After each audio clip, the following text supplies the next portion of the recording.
This presentation reviews the global platinum market through two main lenses: the largest platinum reserve mines and the most important platinum-producing mines in 2025. Platinum is a more complex commodity to analyze than gold or silver because companies often report reserves and production on a broader PGM basis rather than pure platinum ounces. The purpose of this deck is to simplify that complexity and highlight the mines, jurisdictions, and operators that matter most. For investors, the key questions are where reserve depth is concentrated, who controls production today, and which projects may drive future supply. This slide explains the analytical framework. The platinum market has a major reporting challenge because many assets are disclosed in 4E or 6E PGM terms, not pure platinum ounces. That means comparisons require careful normalization and sometimes reasoned estimates. To keep the analysis practical, the focus here is on platinum-rich PGM operations, where platinum remains a meaningful part of the value mix. Estimated figures are clearly marked, and the goal is transparency rather than false precision. For investors, this matters because platinum analysis requires more interpretation than many other mining sectors. The top 10 platinum reserve mines are overwhelmingly dominated by South Africa, with Mogalakwena, Amandelbult, and Impala Rustenburg leading the list.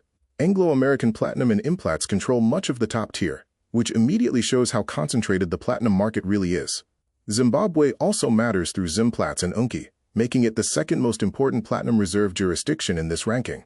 Another key takeaway is that future supply optionality is not limited to current leaders. Assets such as Waterberg and Great Dyke still matter because they could become more important sources of platinum over time. Ranks 11 through 20 continue to reinforce the same structural theme. South Africa overwhelmingly dominates global platinum reserves. Mines such as Mimosa, Two Rivers, Kroondal, Bokoni, Platreef, Sedibelo, Styldrift, Booysendal, Zondereinde, and Maseve all add depth to the reserve base. Several of these are already meaningful operations, while others are better viewed as future supply candidates rather than major current producers. For investors, this slide shows how narrow the supply base really is geographically. It also highlights how a relatively small number of companies and districts control much of the long-term platinum opportunity. This slide shifts from reserve depth to current production leadership. Impala Rustenburg leads the 2025 platinum production outlook, followed by Zimplats, Marikana, Mogalakwena, and Amandelbult. Together, these mines confirm that the same companies dominating reserves also dominate production. Implats, Anglo American Platinum, Sibanye-Stillwater, and Zimplats are the core names to watch. Another important point is that Zimbabwe remains more significant on the production side than many investors assume. This production ranking helps distinguish between mines that are strategically large on paper and those that already have strong operating relevance today. The mines ranked 11 through 20 in production show the second layer of platinum supply. Most of these are still in South Africa, including retreatment complexes, Kroondal, Zondereinde, Booysendal, Sedibelo, and Styldrift. The United States appears through Stillwater and East Boulder, which provide an important source of non-African platinum group output. Bokoni and Platreef stand out for a different reason. They are not meaningful current producers, but they remain future supply candidates. For investors, this slide reinforces that platinum supply is highly concentrated, but also that secondary producers and development projects can still matter in a tight market.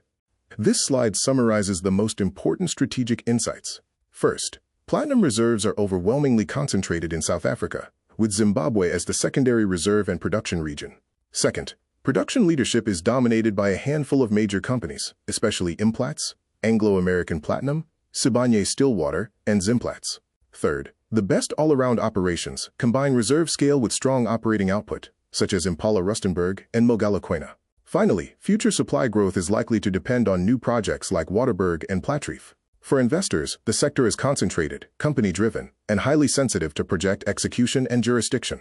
The final takeaway is that the platinum market is structurally concentrated and should be analyzed with that in mind. Global supply is dominated by a limited number of mines, operators, and jurisdictions, especially in Southern Africa. Understanding both reserve depth and production relevance is essential, because they do not always align perfectly. Reporting complexity adds another layer, since platinum is often embedded inside broader PGM disclosures. For investors, the most useful framework is to separate current production leaders from future supply candidates, while monitoring jurisdiction risk, operator quality, and development progress. That is where the real long-term platinum story will play out.